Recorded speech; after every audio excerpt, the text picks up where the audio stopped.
Hi, I'm Kitten from SunSweetCooking, and today we're going to learn how to make our own homemade mayo. First, you'll want to get one large egg yolk and then put it into a bowl.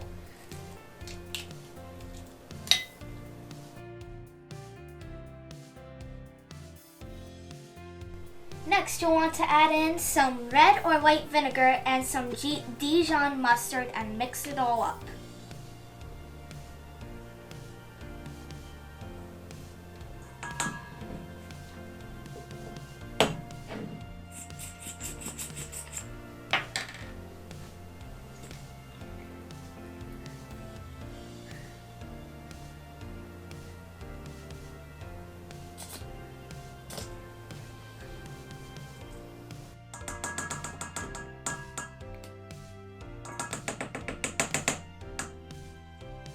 Later on, we're going to add in some oil.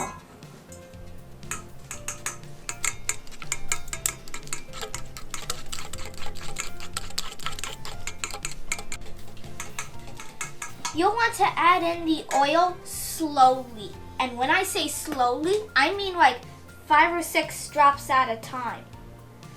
And then you'll want to completely whisk it in until it's all combined, and then you can add some more.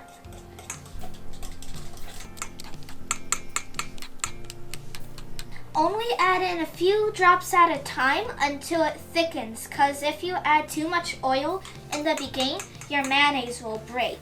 But once it starts to thicken, you can add more and more. You can go with olive oil if you like, but your mayonnaise is going to have a very strong flavor. I suggest going with a neutral flavor oil, like grape-seed oil.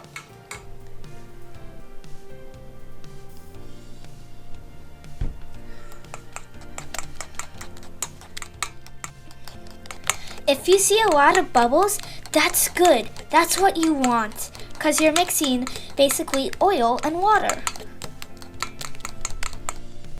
I've switched out to my whisk because it's gotten thicker.